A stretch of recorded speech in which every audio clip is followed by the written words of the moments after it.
Hello everyone, আজকে অনেক দিন পর ছোট্ট করে একটা শপিং ভিডিও নিয়ে চলে এসেছি। আর এখানে কিছু স্টোরেজ বক্স, কিছু দরকারি জিনিস কেনাকাটা আমি করেছি, সেটাই তোমাদের সাথে আজকে শেয়ার করব। তো চলো প্রথমেই দেখিয়ে দিই, এই যে বড় বড় দুটো স্টোরেজ বক্স, এগুলো যেরকম লাইট কালারের সেরকমই লাইট ওয়েটের, 279 করে দাম নিয়েছে, কিন্তু বেশ ভালো। তারপরে দেখাচ্ছি একটা টিফিন বক্স, যেটা কিনা জেপি টিফিন বক্স, যেটার প্রাইস হচ্ছে 599। দেখতে 599 এতটা বেশি মনে হলেও কিন্তু টিফিন বক্সের ভেতরটা স্টিলের কভার দেওয়া, ভীষণই ভালো হয়।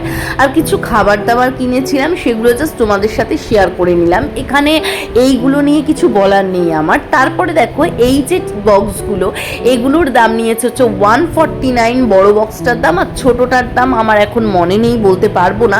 তবে ভীষণই ইউজফুল এই প্রত্যেকটা বক্স। তো এই যে বড় যে স্টোরেজ বক্সটা, এই বক্সটাকে তোমরা বিভিন্ন কাজে ব্যবহার করতে পারো। ছোট্ট বাচ্চার বা ছোট্ট বেবিদের জামা কাপড় রাখার কাজে, কিচেনের কাজে, অথবা নিজেদেরও স্টোরেজের হিসেবে তোমরা আলমারির ভেতরও স্টোরেজ করে আলাদা আলাদা জিনিস করে রাখতে পারো।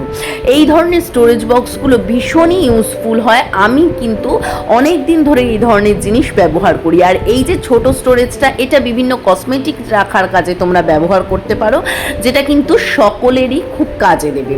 আর ছোট্ট করে যে বক্সটা দেখতে পাচ্ছ, এটা কি কাজে ব্যবহার করলাম, ট্রান্সপারেন্ট ছোট্ট বক্সটা, সেইটা তোমাদের সাথে অবশ্যই শেয়ার করে নেব এই ভিডিওতেই।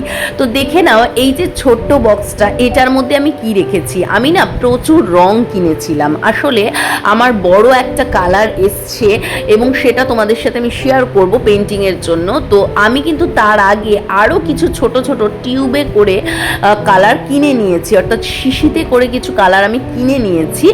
এবং এইখানে এই কালারগুলো কিন্তু অনেক জমে গিয়েছিল, প্যাকেট করে রাখতে হচ্ছিল। তো আমি এই স্টোরেজ বক্সটা কিনে নিয়েছি, যেখানে প্রত্যেকটা কালার আমি দিয়ে দিতে পারি। আর এই যে ছোট্ট একটা কালারের বক্সও কিনেছিলাম, এগুলো একদম লাইট কালার, সেইগুলোও কিন্তু আমি এখানে রেখে দিলাম। এই সবকটা হচ্ছে ফেভিক্রিল অথবা ক্যামেলের মেলানো কালার, এবং এই কালারগুলো ভীষণই কাজে দেয় তোমরা ফেব্রিকের কাজ যদি করতে চাও তাহলে। আর আমি তো বিভিন্ন রকম ফেব্রিকের কাজ করে থাকি, তাই এতগুলো কালার কিন্তু আমার নতুন হয়ে গেছে। আর এই ছোট্ট বক্সটার মধ্যে সবটা এঁটে গেছে, ভীষণ ভালো হয়েছে না? তারপরে দেখো এই যে এই সমস্ত কটা জিনিসই আমি আজকে তোমাদের সাথে শেয়ার করলাম। তো কেমন লাগলো তোমাদের এই ছোট্ট ভিডিওটা অবশ্যই জানিয়ে একটা লাইক কমেন্ট করে দিও, আর সাথে থেকো, নতুন ভিডিওর জন্য ওয়েট করো।